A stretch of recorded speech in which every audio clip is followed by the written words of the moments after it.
Hello everyone, मैं हूं advocate Rahul Mishra. स्वागत है आप सभी का आपके चैनल पर। आज का वीडियो देखिए दोस्तों, पतियों के लिए है जो कि फॉल्स 498A या डोमेस्टिक वायलेंस के मुकदमे में फंसे हुए हैं और उनको कुछ गलत फहमियां हैं अपने पत्नी को लेकर और अपने पत्नी के परिवार वालों को लेकर। काफी केस स्टडी करने के बाद, काफी सोचने के बाद मैंने ये 10 गलत फहमियां निकाली हैं जो आज मैं आप लोगों से डिस्कशन करूंगा। लेकिन उससे पहले मैं आपसे रिक्वेस्ट करूंगा कि अगर आप लोग चैनल पर नए हैं या पहली बार आए हैं तो प्लीज इसे सब्सक्राइब करना मत भूलिएगा। साथ ही साथ अगर आप मुझसे पर्सनली बात करना चाहते हैं, आप मुझसे किसी मैटर पर लीगल ओपिनियन चाहते हैं, तो प्लीज आपको व्हाट्सएप में मैसेज करना है। डिस्क्रिप्शन बॉक्स में आपको नंबर मिल जाएगा, वहां पर अपनी अपॉइंटमेंट शेड्यूल कराइए और उसके बाद हम बात करके आपकी प्रॉब्लम का बेस्ट सोल्यूशन निकालने की कोशिश करेंगे। अगर आप मुझे चाहते हैं कि मैं अपना लीगल ओपिनियन दूं तो आप इस पर कर सकते हैं, अदरवाइज कोई ज़रूरत नहीं है। Thank you. खैर, हम लोग अपना वीडियो स्टार्ट करते हैं। देखिए दोस्तों, गलतफहमी नंबर 1 जो पति के मन में रहती है, वो वेट करता रहता है कि सब कुछ ठीक हो जाएगा। अगर भैया सब कुछ ठीक होना होता तो आपकी पत्नी ने आपके अगेंस्ट केस नहीं किया होता, वो केस आपके अगेंस्ट ना करती अगर सब कुछ ठीक होने की संभावना रहती तो। मतलब ना उनको लगता है कि ठीक हो जाएगा, या आप सब कुछ पहले ठीक कर सकते थे तो शायद पत्नी घर छोड़कर जाती ही नहीं, या अगर वो ठीक कर सकती थी तो वो घर छोड़ के जाती नहीं। आप दोनों बातों से समझ के अपनी चीजों को मैनेज कर लेते अगर सब कुछ ठीक होने वाली जैसी स्थिति रहती। गलतफहमी नंबर 2 जो आप लोगों के मन में है कि आप सोचते हैं कि आप जाएंगे, उसके फैमिली वालों को अप्रोच करेंगे, उसके परिवार वालों को अप्रोच करेंगे और समाज के लोगों को भेजेंगे, जिसने शादी कराई है उसको लेकर जाएंगे और समझाएंगे, समझाकर आप उसको वापस ले आएंगे और इस विवाद से निपटारा पालेंगे। तो समझाने का पराक्रम तो आपने घर पर भी करा होगा, लेकिन वो घर छोड़कर तो चली गई। अगर मान लीजिए आप उसके घर पर परिवार वालों को, उसके अपने रिश्तेदारों को लेकर जाते हैं, समझाने के लिए जाते हैं, तो हो सकता है आपके साथ उल्टी मारपीट वहां पर उसके परिवार वाले कर लें, या हो सकता है आपको फर्जी मुकदमे में फंसा दे कि मेरे घर पर इतने सारे लोग लेके आए, मुझे धमकाया। जर्नली ऐसा होता आया है, क्योंकि एक पर्सनल मेरे क्लाइंट हैं और उनका मुकदमा है, उसमें ऐसा हुआ कि समझाने गए और समझाने वाले पिट गए और उल्टा मुकदमों में फंस गए। ठीक है, तो गलतफहमी नंबर 3, पति को सबसे ज्यादा लगता है कि मेरी वाइफ को मुझसे बहुत अफेक्शन है, बहुत ज्यादा प्यार है। भाई मेरे, अगर तेरे से उसको प्यार होता या उसके अंदर कोई भी अफेक्शन तुझको या तेरी फैमिली को लेकर होता तो क्या आपको या तेरे को या आपकी पत्नी जो है वो छोड़ के जाती? वो नहीं जाती। वो सोचती चलो मेरा पति है, कुछ गलतियां हुई, हम बैठ के सॉर्ट आउट कर लेंगे और इस प्रॉब्लम से निपट लेंगे, क्योंकि जीवन हम दोनों को ही आगे चलाना है, परिवार वालों को नहीं चलाना है, जो यथार्थ है। उसके बाद गलतफहमी नंबर 4 जो आपके पास बहुत ज्यादा रहती है, आपको बहुत सलाह देने वाले लोग रहते हैं, वो आप क्या सोचते हैं कि मेरे पास जो है उसके अगेंस्ट एविडेंसेस है, उसके परिवार वालों की कॉल रिकॉर्डिंग है, जो वो आपसे पैसा मांग रहे हैं या धमकी दे रहे हैं या पत्नी धमकी दे रही, तो एफआईआर कैसे हो जाएगी? भाई साहब, आपके पास सब कुछ होते हुए भी फॉल्स 498A का मुकदमा दर्ज हो जाता है, मेंटेनेंस का मुकदमा दर्ज हो जाएगा और डोमेस्टिक वायलेंस का मुकदमा आपके अगेंस्ट दर्ज हो जाएगा। ये आपको पता है। आपको ये लगता है कि आपके अगेंस्ट उसके पास कोई सबूत नहीं, जो गलतफहमी नंबर 5 है आपकी। लेकिन सबूत नहीं है फिर भी आप जानते हो ना, उसका स्टेटमेंट मोर देन इनफ है। अगर उसको 377 का यानी अप्राकृतिक सेक्स का इल्जाम लगाना होगा आपके ऊपर, तो उसको क्या जरूरत है? सिर्फ वो एफआईआर उसके सिर्फ स्टेटमेंट पे ही दर्ज हो जाएगी और आप जेल की सलाखें काटेंगे। मेडिकल जांच वो सब बाद का प्रोसेस है, आप जान लीजिए। उसके बाद आप कहिए कि वो मेरे सबसे बड़ी गलती जो गांव वालों में है, जो गांव के मेरे सब्सक्राइबर हैं, उनके दिमाग में है कि मेरे माता पिता ने मुझे प्रॉपर्टी से बेदखल कर दिया है। प्रॉपर्टी पर तो पत्नी का वैसे ही राइट नहीं है जब आपके नाम पर प्रॉपर्टी है। वो सिर्फ रेजिडेंशियल राइट आपसे मांग सकती है। रेजिडेंशियल राइट यानी कि रहने का अधिकार मांग सकती है।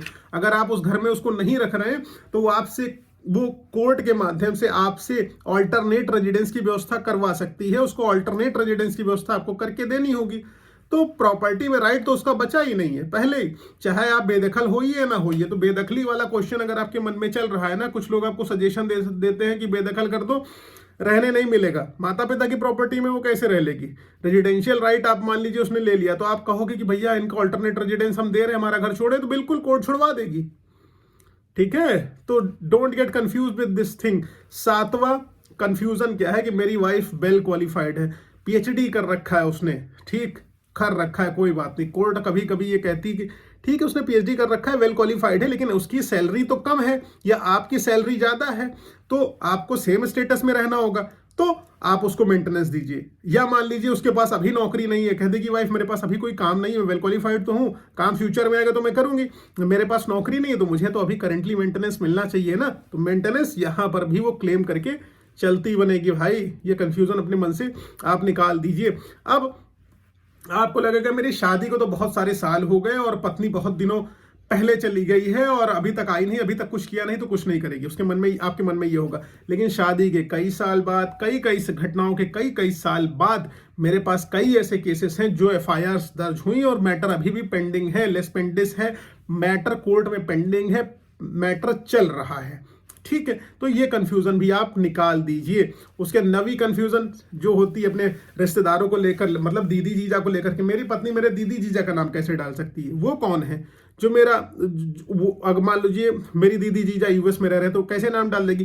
कई क्लाइंट्स हैं ऐसे मेरे पास जो ओवरसीज रेजिडेंट हैं, एनआरआई हैं, और उनके घर वालों को इम्प्लीकेट किया गया है, भले वो बाहर रह रहे हैं। वो सब तो जांच का विषय है, जब जांच होगी, फर्दर कुछ होगा, इन्वेस्टिगेशन इंक्वायरी बैठेगी, उसके बाद पता चलेगा कि वो शामिल थे या नहीं शामिल थे। कोर्ट तो ये भी कहती है फोन के माध्यम से अगर आप कॉन्स्पिरेसी कर रहे हो तब भी क्रूएलिटी माना जाएगा, तो फिर कहां जाओगे।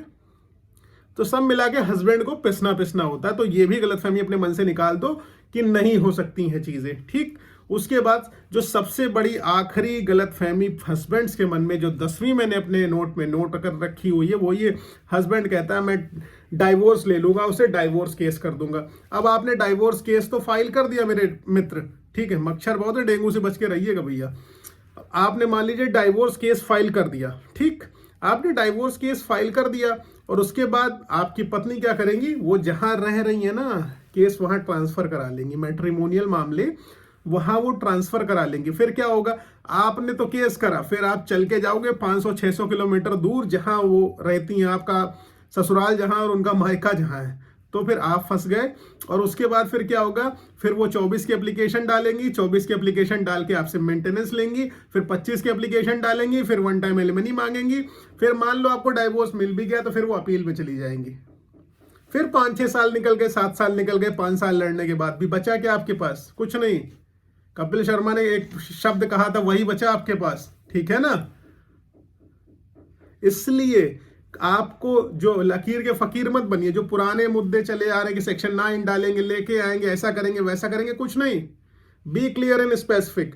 अगर आप पुराना रास्ता अपनाते चलेंगे तो कभी नया नहीं मिलेगा आपको। नए रास्ते इजाद करिए, ब्रेन से सोचिए, काउंटर केस, तब आप निजात पाएंगे इन मामलों से। बिना काउंटर केस के आपका कुछ भी नहीं होना। अदरवाइज इस गलतफहमी में अगर आप जी रहे तो जीते रहिए माय डियर फ्रेंड।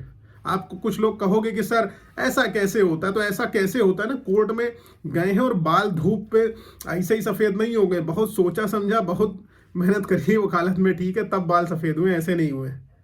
खैर ये सब अलग की बात है, सोच समझ के काम करिए। मैट्रिमोनियल विवाद है तो कोशिश करिए कि भाई घर पे ही निपट जाए। जो मैंने कह रहा हूं ना, आपस में दोनों लोग बैठ के बात करिए, विवादों को खत्म करिए, जिंदगी के 10-15 साल वेस्ट मत करिए, अपनी लाइफ को एंजॉय करिए, माता पिता को खुश रखिए। बिलीव में, अगर आप अपने पेरेंट्स को अपने कृत्यों से खुश रख रहे हैं तो आपके पेरेंट्स सबसे लकी हैं और you are the luckiest person.